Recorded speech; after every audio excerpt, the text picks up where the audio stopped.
This is the Sick'em Podcast, powered by Rogue Media Network.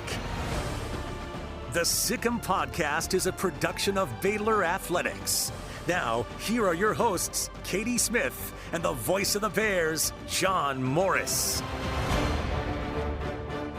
Hi, everybody, and welcome to this week's Sick'em Podcast, powered by Rogue Media Network. Glad you're with us this week. John Morris, Katie Smith, and so much going on, right? Like we had such the list of potential guests for the Sick'em Podcast this week. Yes, because so many people are playing, so many people are at the end of their season, starting new seasons. This is the crossover season that everyone in college athletics talks about, and who knows better about crossover season and the opportunities and also challenges at times than our very own Erin Bean, our Associate AD for Strategic Marketing and Fan Engagement. Erin, thank you for taking the time to join us. Thank you for the opportunity. There it is. I love that. That's what it is, exactly. And Erin just ran in here from another meeting to record from us, and I'm sure you're running out of here to another meeting. It is a little hectic right now.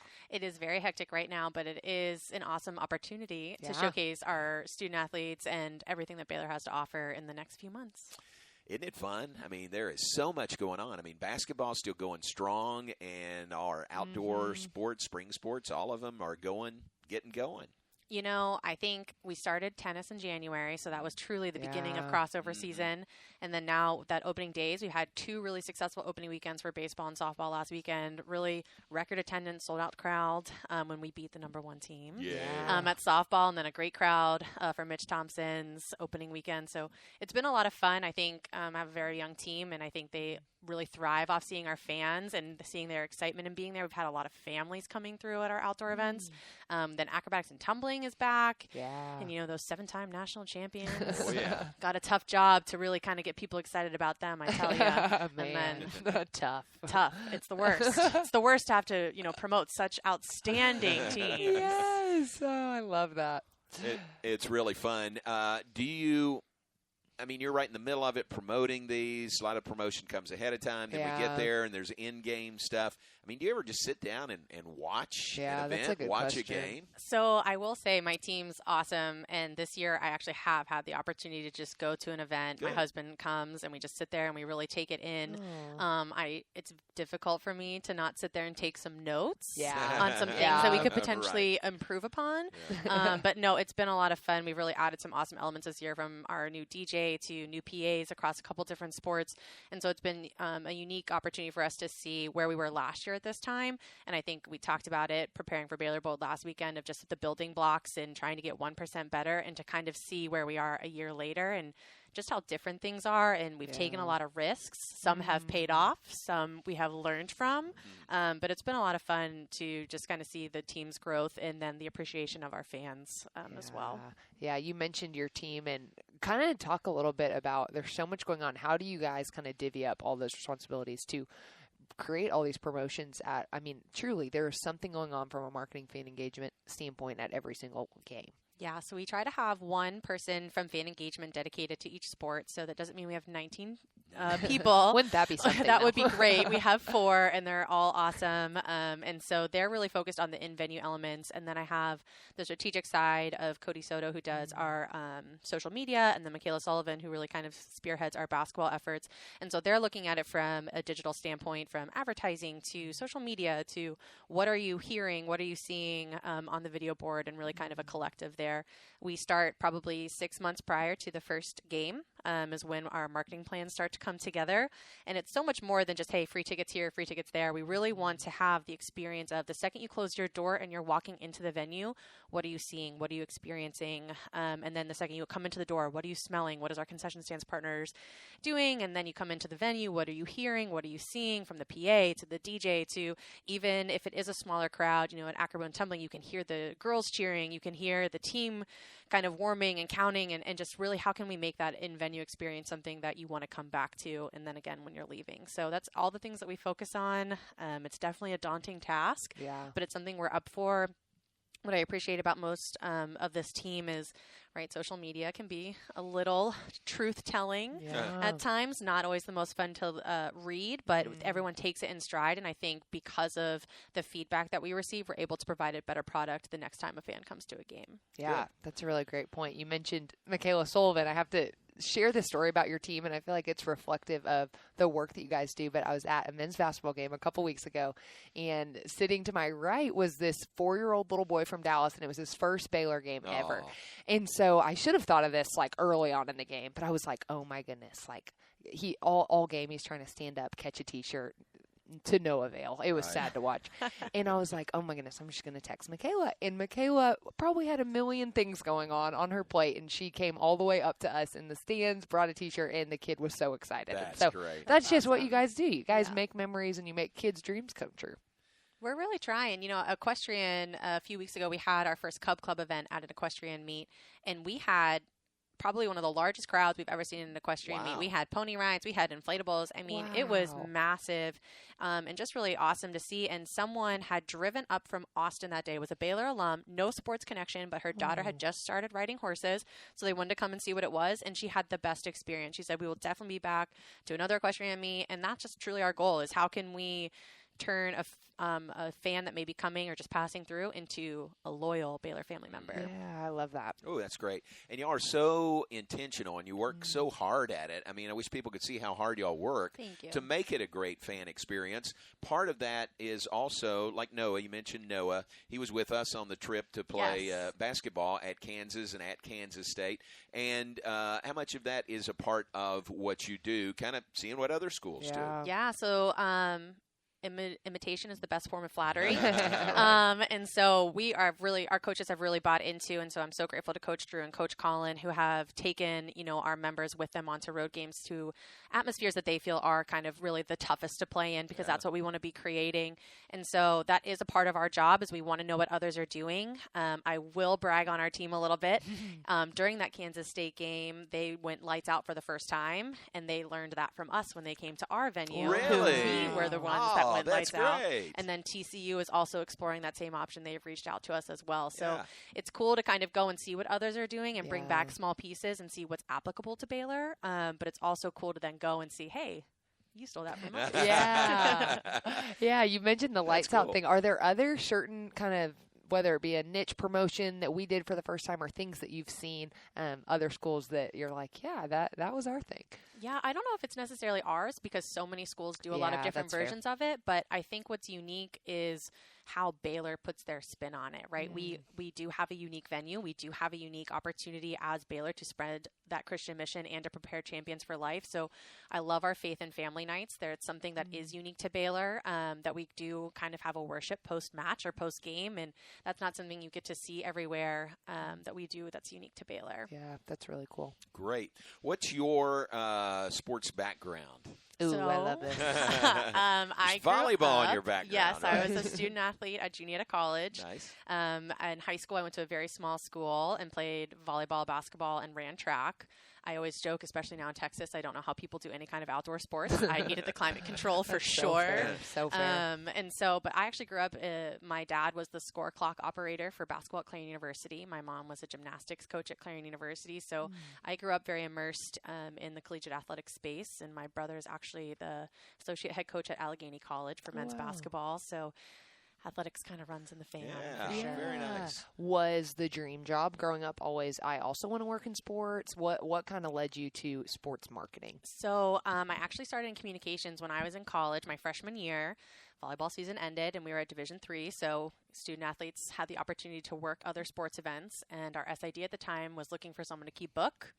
I knew how to keep book for basketball, and so that's how I got in. And it's funny, Pete LaFrane, he actually tried to talk me out of becoming a sports information person. He was just like, you don't want to do this, Erin. And I was like, are you kidding me? I get to sit and just go to all the games and just watch and keep stats. This is the greatest job ever. That's funny. And so that's kind of how I got at my niche. Was I started in communications, and then kind of made the transfer to external at Division II called St. Louis University, and then God put me here. Very good. So that's the story. What was that? You talked about the path that got you here. What was the draw to come to Baylor?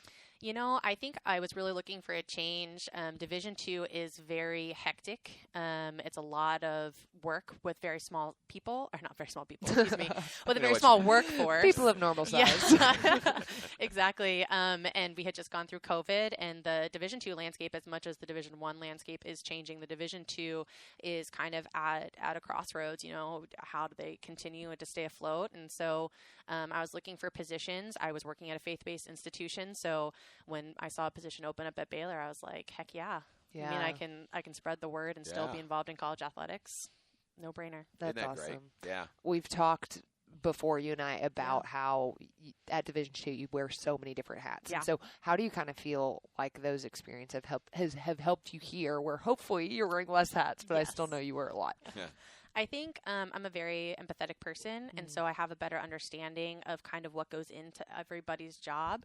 That does not mean by any means I know it all, but I kind of try to lead with a little bit of grace and understanding of it's not just as easy as, getting another table, and it's not just as easy as a last-minute request to fulfill a graphic design or something like that. And so I do try to, having had to wear so many hats and oversee so many things, I just kind of know what really goes into it. And so I try to give a little bit of grace, and I also try to show a lot of praise, because it is no small task.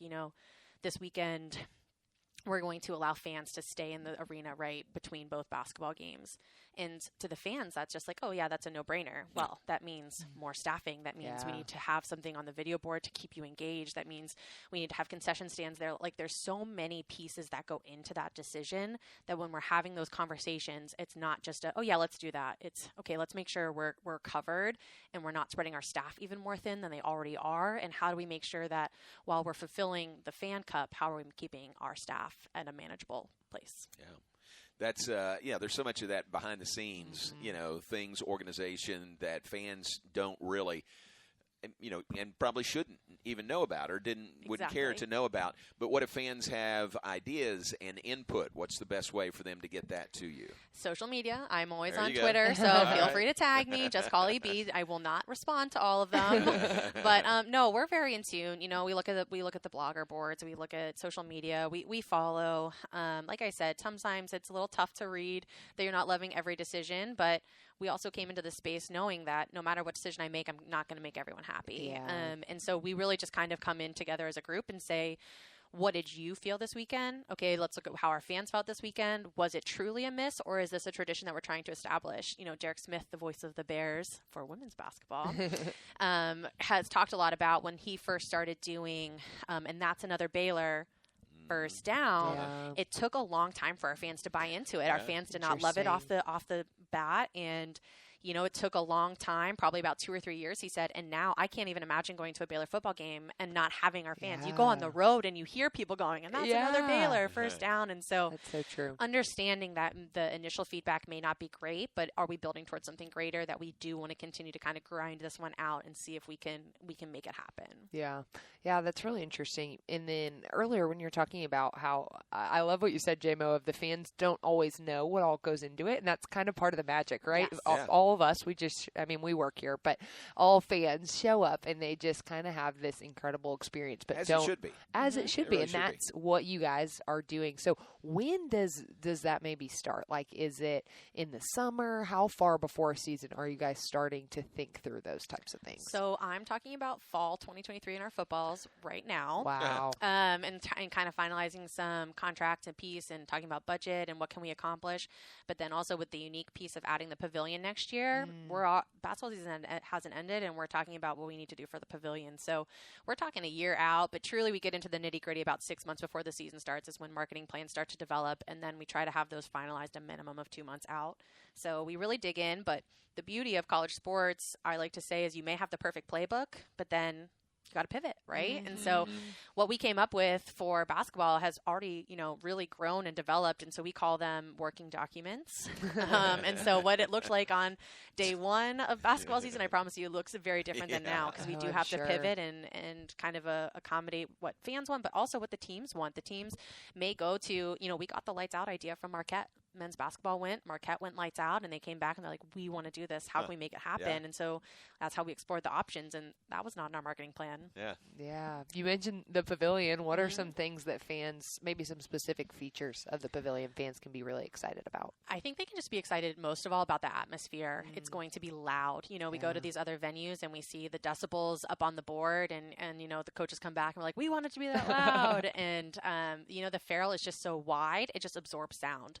I think the other thing you can expect to see is a lot more visual with the new cool video board that we've got on the end zone coming, and ribbon boards, and just a much more intimate experience. I also think it's going to shift kind of, you know, you go to games now and I'll be honest, it's difficult to find what you're looking for. Sometimes you want a stat and I'm like, hey, wait, is that corner board or is it that corner board? Or wait, do I need the middle board? And you'll be able to really kind of, the fan experience will be guided by the digital elements. And so I think that's something that'll be really unique to Baylor. That's awesome. Erin Bean, our guest, Associate AD for Strategic Marketing and Fan Engagement. Talk about a big weekend coming up on the horizon, the Baylor Bold Weekend. I've had the privilege of calling games, telling stories about Baylor athletics for a long time. Storytelling is an art, and there's a network in town doing just that. Rogue Media Network has produced over 80 original podcasts and shows ranging from comedy, true crime, business, and sports. If there's a story to tell, Rogue Media Network is telling it. You can find this podcast and all the other great Rogue Media Network shows on Spotify, on Apple, on YouTube, or anywhere you listen to podcasts. Wow. So, Erin, Baylor Bold Weekend. Tell us when it is. Tell us what it is. What can we see? Give us all of it. So, Baylor Bold Weekend was created last year, so we're back for year 2. Baylor Bold is our in-game app, which means when you arrive, you can check into an event, you get points, there's awesome prizes. If you happen to miss a giveaway that you really wanted for volleyball season, we had luau shirts. We did put a couple of those on the Baylor Bold app. Unfortunately, they've all been claimed. But you missed it. I bet if you would have asked. I don't. No. Do you? No, I don't. Well, okay. If you knew someone, I can't help you. They're gone. They're gone. This is our own fault. That's it's our right. own fault.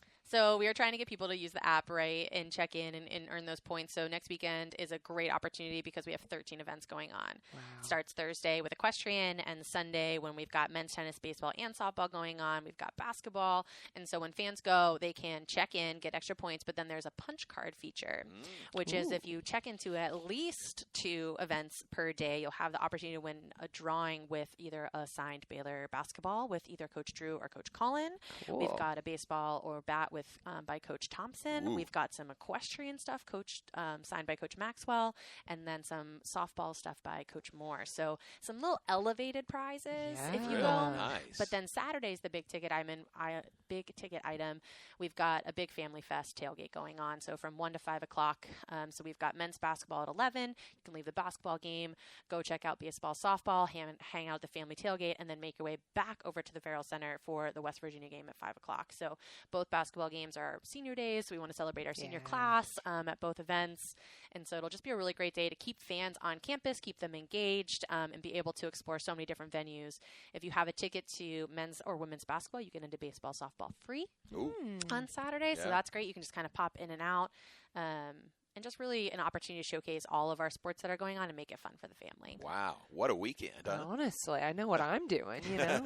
So that tailgate will be right over kind of in the parking lot by softball and baseball? So right in the green area outside the Baylor ballpark. Okay. And there'll be face painters, balloon guys. We've got Bruiser and Marigold will be there. Just a really fun opportunity for the family. Awesome. We've got food trucks coming. Oh, man. So just a great space to hang out and enjoy the beautiful weather. I know some beard boys and well-born boys and girls that are going to be there. They have for sure. plans. Oh, yeah. No, they will be there. And as part of that, tell us about the Sneakerhead promotion. Yes, so Or Sneakerhead is this weekend. Donation, really. Yes, and so if you come to the game and That's you this donate, weekend. that's this weekend. Okay. You donate a pair of shoes, you'll be entered into win a custom pair of sneakers.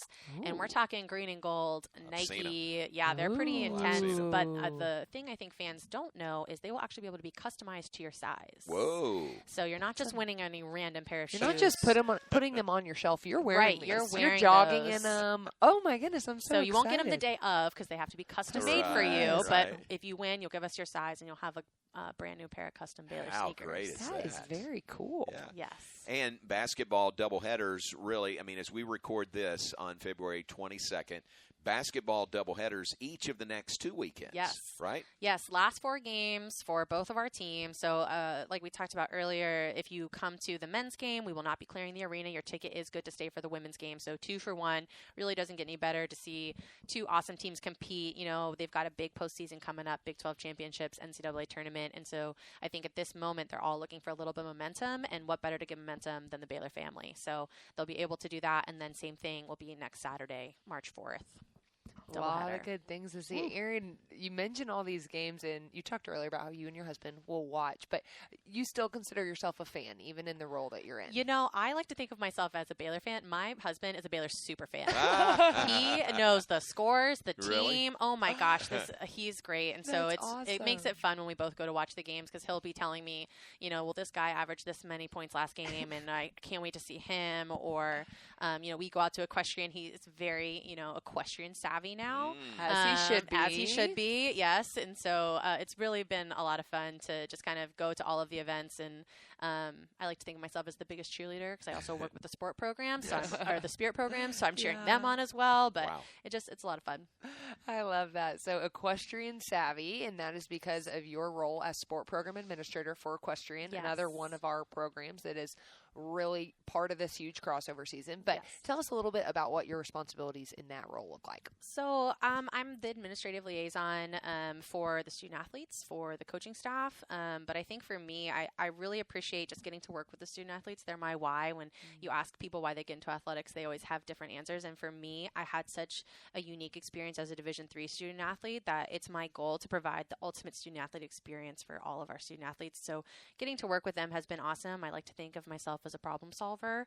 And so getting to kind of act as that person and be that support. I also say I'm their biggest cheerleader. But no, it's been a lot of fun. Coach Maxwell and her entire staff are outstanding people and just really kind of the salt of the earth. And so getting to work with them and kind of walk alongside them in their challenges and in their strengths, and then preparing for nationals and Big 12s. It's been a lot of fun. I've really enjoyed it. That's really cool. What an awesome program, and like you said, their leadership is incredible. So to get to work with those people every day, I bet is so rewarding. Very cool. And am I right, didn't Equestrian have a Go Gold event? They sure did. Yeah. They did. So all of our teams this year are having a Go Gold event. We've got so fun. It's been a big thing this year that we've really been trying to unite the fans and kind of a solid color, right? We talked about it over the summer. We saw it Oklahoma State at the Big 12 championship last year when they are in 2021, I don't even remember. Thank you. And they were just so bright orange. And so we've really been trying to follow that trend. So we have women's tennis, baseball, track and field, softball, and men's tennis Go Gold events left. And so you can find those dates online. But the biggest thing is when you come, we're giving you gold gear. We heard you loud and clear. Our fan base wants more gold gear. We're working with all of our vendors to get more premium items. But if you come to those games, you're going to get a rally towel. You're going to get a pom. We're going to make sure that you feel, if you come to softball, you're going to t-shirt. We're going to make you feel like it is truly an event to wear gold. Our women's basketball fans have been the best. They won so far of who has been the best Go Gold turnout. Really? All right. Women's basketball was awesome. Men's basketball was a close second, which was awesome to see because we did initiate this in the summer. So our fall sports had kind of the momentum of that announcement. So it was awesome to see in our winter sports where it just was kind of like, yep, this is the date to actually see that shift from previous years. And your plan to have the Go Gold event as, for most sports, their first conference home event. Okay. I think that's great. I mean, that's genius. That way you can plan ahead. You can look at the schedule. Oh, this one's going to be the Go Gold. Exactly. So that's truly, we want fans to come to expect it. We want them to understand. We want them to know where it is. So it always would be the first Big 12 conference home opener. And then next year, as we look forward, we kind of want to expand upon it. We want to be able to say, hey, we have a huge game coming up. We want everyone in gold and for them to be able to turn out. But in order to do that, we have to build this expectation of Go Gold. And so that was really this was year one. We've really laid the groundwork. You know, I'm going to get on my soapbox a little bit here. Please do. We see our schools like Michigan, Mizzou, Iowa all have gold outs. And It's 100%. Yeah. It is, you look at the big house, you look at all these football stadiums, and fans like to say, well, I bet they gave, T-shirts out. I promise you they did not give out 110,000 T-shirts. Right. I promise you. And so there is buy-in from fans. I was at West Virginia this year for football. It was not a full stadium, but they did a stripe, and it was blue and gold, and the gold was just as strong as the blue. And so I think we're getting there. I think we're building some momentum, but I also hear our fans, we need more in the market. And so we're working very hard behind the scenes. Our director of licensing, Courtney Scrivano, is working really closely with our partners. It's coming, the supply chain. We've been working on it since last January. I promise you we will have more. And so I think as we continue to build, the Go Gold initiative will remain a top priority. Nice. Yeah, the gold is not going anywhere. And so I'm like, if you're a Baylor fan, get on the bus. Get on board. It might not be the exact T-shirt. I personally, I look a little bit better in green than gold personally, and I have bought a lot of gold recently because that's what we're going to do, and we want everyone to match. And so I love that y'all are providing it. But Baylor Bookstore, more and more options available in gold, so that's really good. Well, this is fun. Thanks. Again, a busy time, and you're very busy. Thanks for spending some time with us. And Baylor Bold Weekend, March 2nd through the 5th. If folks want more information, they could get that on our website, right? Yes, BaylorBears.com, fan engagement. We've got all the answers for you. Very good. Thank you, Erin, for joining us. Have you been looking for a new podcast to listen to? Are you interested in true crime, funny one-star reviews, or inspiring stories? What about the history of Waco or the famous people who have lived and worked here? All these and more are produced by Rogue Media Network. There are over 80 different shows, including this one, with more coming all the time. If there's a story to tell, Rogue Media Network is telling it. Watch on YouTube or listen now wherever you get your podcasts. Very fun. I like the energy of Erin Bean. Isn't that great? I love the energy Isn't of that Erin great? Bean. Oh, and her whole staff is that way, too. Yes, they so are. Good leader. It's infectious. Very good. It really good. is infectious. Erin, we appreciate you and your the way you have experience, savvy, passion for college athletics. All That's just great. things Yeah, she it's does. very cool. Yes, you make the student-athlete experience so special. And so I still keep going back to that piece of, like, our student-athletes show up and fans are loud and fans are there, and there's so much work that goes on behind the scenes to make it happen. And Erin and her team do that, and it's just really, really special for our student-athletes. So thank you.